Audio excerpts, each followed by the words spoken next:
من الطرق الجميلة جدا واللي جربتها على نفسي وأثبتت فعاليتها التقاط صورة ذهنية للملخص اللي انت عملته. يعني ايه الكلام ده يا دكتور؟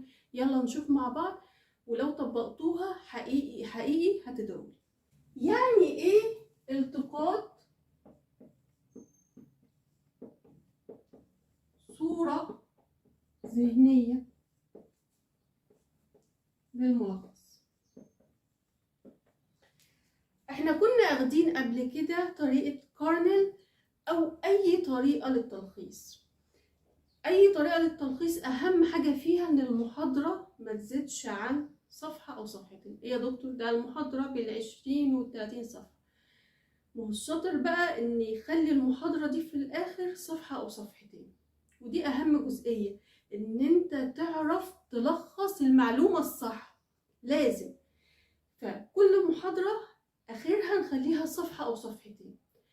الصفحة والصفحتين دول هنعمل لهم التقاط صورة ذهنية. يعني ايه التقاط صورة ذهنية؟ ودي جربتها على نفسي وانا في الدكتوراه وحقيقي حقيقي نفعتني جدا.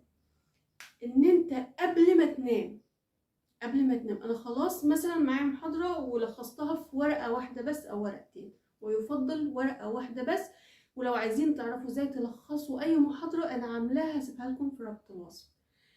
الورقة دي قبل ما ننام هتبص فيها، بس تبص فيها بتركيز، بص فيها بتمعن. ايه يا دكتور يعني ابص فيها وبعدين؟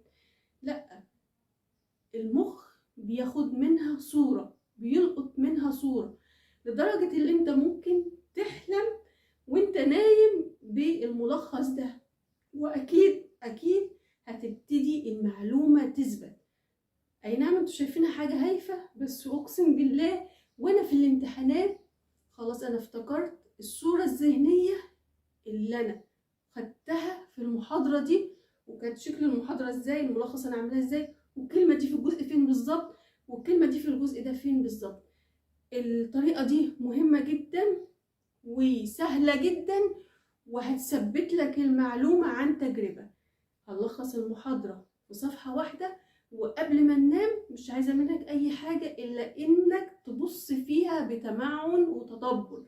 تبص فيها بس، مش عايزك تقرأ ولا أي حاجة، بص فيها بس قبل ما تنام وخلاص. المعلومة أكيد هتثبت، حتى لو أنت حسيت بعد كده اللي انت نسيتها أثناء الامتحان هتفتكرها أكيد.